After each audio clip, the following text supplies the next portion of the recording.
I need to tell you something before this video even really starts, because if I don't say it now, you might click away before we get there. Out of the 7 drones I flew this past month, the single best shot I captured, the one clip I'd actually put in a portfolio and show a client, didn't come from my $2,000 Flagship. It came from the cheapest drone in this entire lineup, a drone that costs less than a nice pair of headphones. I almost didn't even review the footage. I nearly deleted it. And that one moment made me rethink everything I thought I knew about what actually makes a great aerial shot. So here's the plan for today.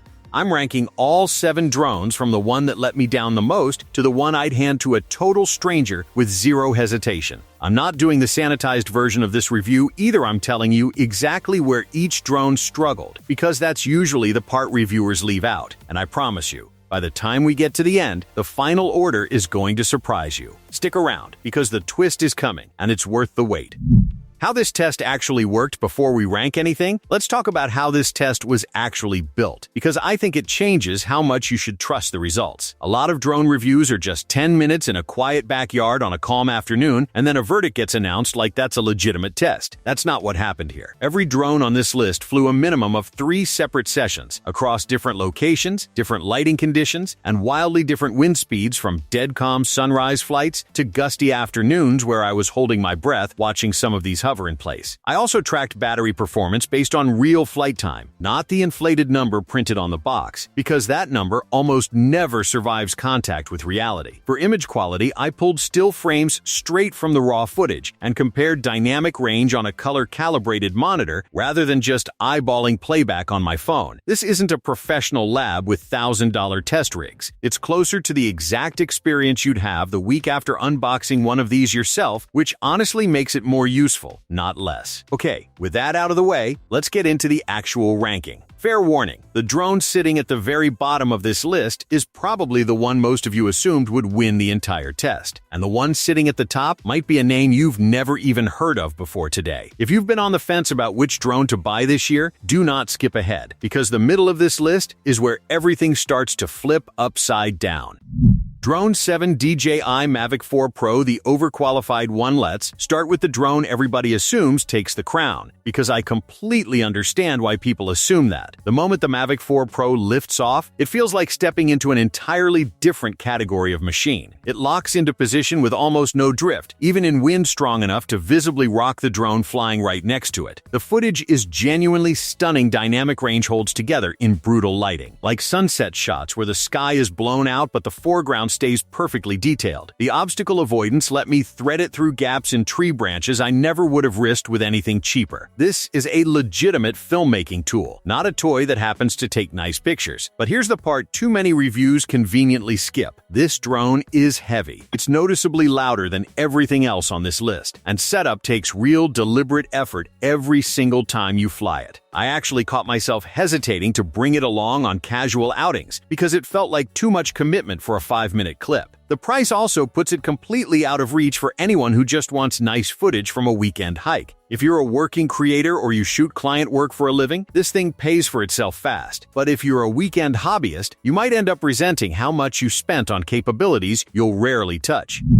Drone 6 DJI Neo 2, the one you'll actually bring now, here's a total personality shift. The Neo 2 is small enough that you genuinely forget you're carrying it, and that one detail changes everything about how often you actually take it out. I found myself grabbing this drone on trips where I never would have bothered with the Mavic, simply because there was zero friction involved. You pull it out, launch it in seconds, and you're already flying. It's also forgiving, which matters enormously if you're newer to flying, because it recovers gracefully from small piloting mistakes that would send a less stable drone drifting straight into a tree. The trade-off is real though, and I'd rather tell you up front than let you find out the hard way. Battery life is noticeably shorter than every other drone in this test, so you're constantly juggling charge cycles if you're planning a full day out. The camera also struggles more in low light, with visible noise creeping into shadows that the bigger drones handle without breaking a sweat. It's not built for serious cinematic work, and to its credit, it never pretends to be. What it delivers instead is pure, low-stakes fun, and for most casual users, that might matter more than raw image quality ever will. Alright, we're 2 drones into this countdown, and I already know some of you are trying to guess where this list ends up. Hold that thought, because the next few drones are about to completely change how you think about what a good drone even means. Later in this video, I'm going to show you the exact clip that made me seriously question whether the most expensive drone here actually deserves to be called the best. If you skip ahead now, you'll miss the context that makes that reveal land the way it's supposed to. So stay with me, because it's coming, and it's worth the full watch.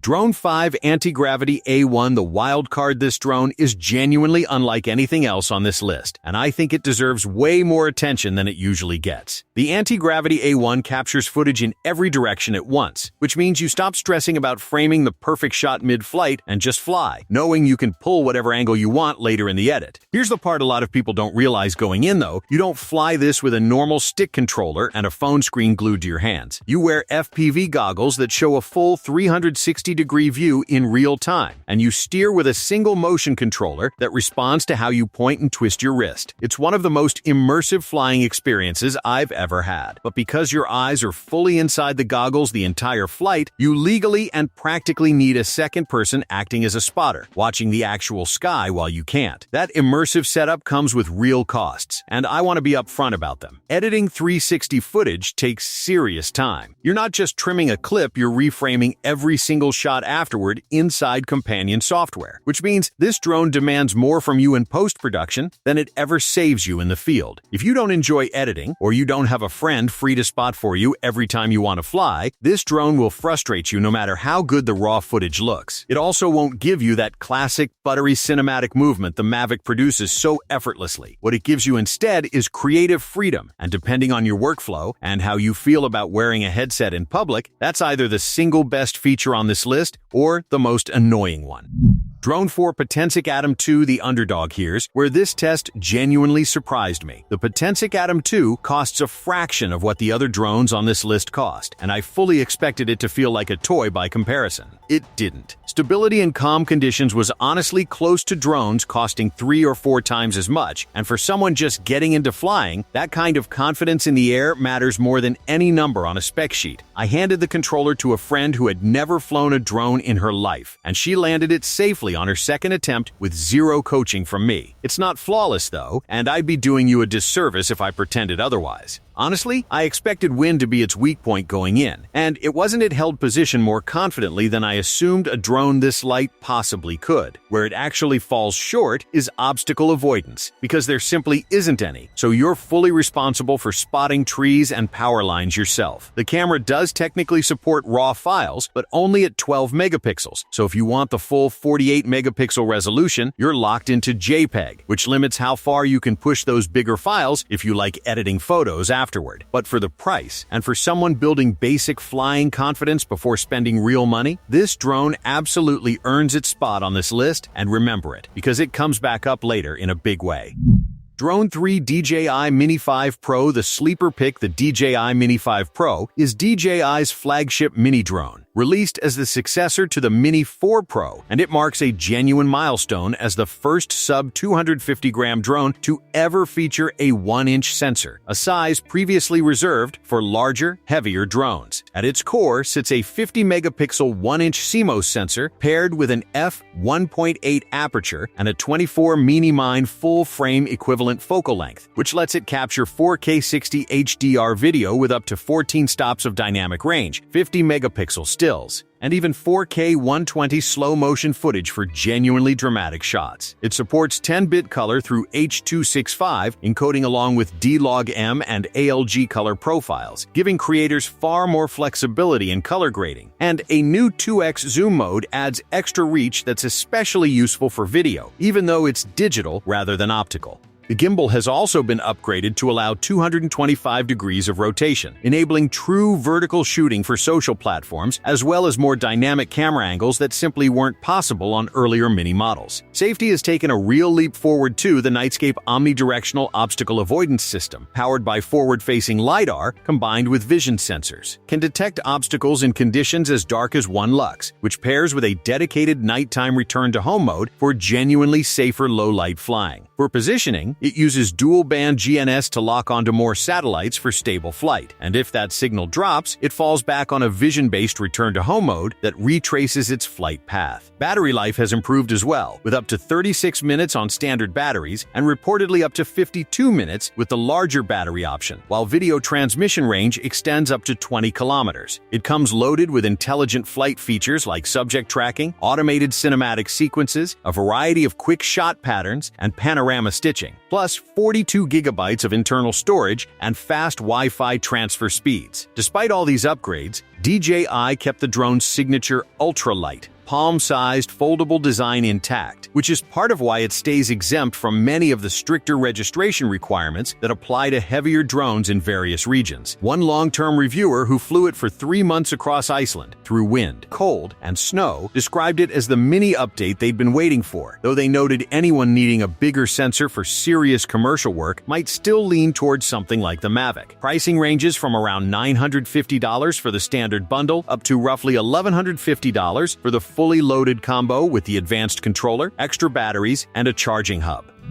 Drone 2 DJI Lito X1, the value king now. We're getting into the 2 drones that forced their way into this ranking after I'd already started filming. And the Lito X1 is exactly why that happened. This is the flagship model in DJI's brand new Lito series, a lineup of entry-level camera drones built specifically to replace DJI's long-running Mini line. The separate Mini Pro branding continues on completely unaffected. This one is clearly aimed at younger creators and first-time pilots who want to capture everyday adventures without a steep learning curve. It weighs just under 250 grams, which keeps it under the threshold that exempts it from drone registration requirements in most countries, a genuinely huge deal if you've ever dealt with drone paperwork before. Despite its beginner-friendly price point, this thing packs features you'd normally expect on far more expensive hardware. It runs a 3-inch CMOS sensor at 48 effective megapixels, paired with a fast lens that focuses as close as 1 meter out. That setup supports high frame rate 4K video in 10-bit color, slow motion capture, HDR recording, and a proper log color profile for real flexibility when grading footage later, with up to 14 stops of dynamic range on tap. Safety is where it really separates itself from cheaper drones, including its own more basic sibling. It has omnidirectional obstacle sensing rated for very low light conditions, plus a forward-facing LiDAR sensor for genuinely precise detection even at night, which made flying through trees and around branches noticeably less nerve-wracking. Add nearly 42 gigabytes of built-in storage, micro SD support, and fast wireless transfer speeds, and you get roughly 20 kilometers of signal range on the standard battery, stretching further with the extended battery, though that heavier battery pushes it back over the registration weight line, so keep that in mind depending on where you fly. Pricing lands in the $400 to $500 range depending on the bundle, and this drone gets compared constantly to DJI's pricier Mini 4 Pro, and honestly, that comparison is fair. It delivers nearly comparable quality for noticeably less money, which is exactly why it lands this high on the list. One important caveat, though, at the time of filming. The Lito series isn't sold through DJI's official US store, so American buyers may need to go through a third-party retailer to get one.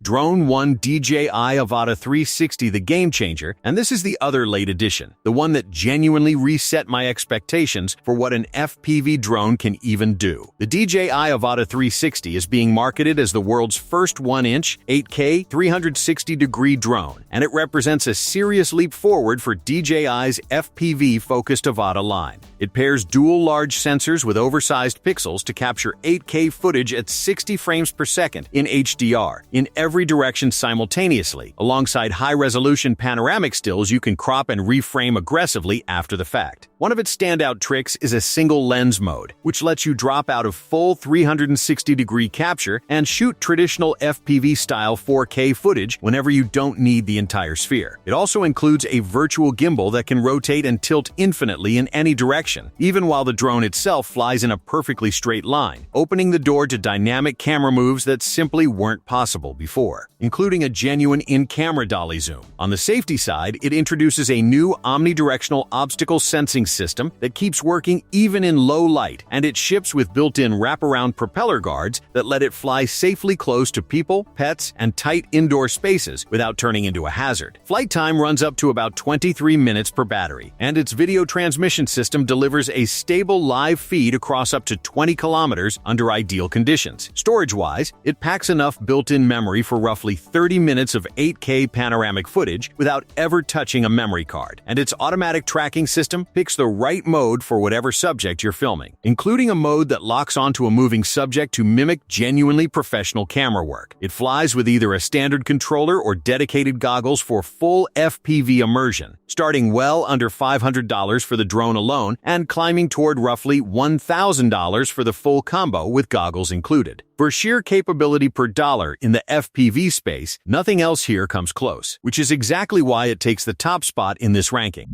The twist reveal okay? Remember that twist I promised you at the very start of this video? Here it is, in full. The single best individual clip out of this entire test, the one clip I would genuinely put in a portfolio without hesitation, came from the Potensic Atom 2, not the Mavic, not the Avata 360, the cheapest, most beginner-friendly drone on this entire list. It happened on a completely calm morning, golden light hitting a still lake with barely a ripple on the surface, and the footage from that budget drone held up shockingly well against everything else I captured that entire week. I want to be fair about this, though it's not a representative comparison across every situation, because the Mavic and the Avata win in nearly every other condition I tested, sometimes by a wide margin. But it proved something I think is genuinely important to remember before you spend a single dollar on any of these. In the right conditions, price does not automatically guarantee the best shot. Patience, timing, and knowing your gear still matter more than the number printed on the box. So here's the actual breakdown. Fast and straight to the point, based on everything you just watched. If raw professional image quality and immersive FPV capability are your priority and budget genuinely isn't a factor, the Avata 360 and the Mavic 4 Pro are your two real contenders, and which one wins depends entirely on whether you want cinematic stability or full 360-degree freedom. If you want flagship adjacent specs at a genuinely accessible price and you don't want to deal with registration paperwork, the Lito X1 is the smartest buy on this entire list. If you want a drone you'll actually bring along because it's fun and frictionless, grab the Neo 2. If you're chasing something creative, don't mind extra editing time, and have someone around to spot for you. The anti-gravity A1 opens doors nothing else here can. If you're brand new to flying and want to build real confidence without overspending, start with the Potensic Atom 2, the same one that shot the best clip in this entire test, by the way. And if you want the single best balance of portability, image quality, and features for the price, the Mini 5 Pro is the one I genuinely recommend to most people watching this right now. If this video just saved you from making an expensive mistake, that is genuinely the entire point of this channel. So consider subscribing, because next week I'm testing whether the cheapest action camera on the market can actually keep up with a true flagship. And based on what I've already seen in early testing, that ranking might catch you even more off guard than this one did. Drop a comment telling me which of these 7 you'd actually buy, because I read every single one, and I might feature your pick in the next video. Thanks for watching this whole thing through to the end. I know it was a long one, and that genuinely means a lot. I'll see you in the next video.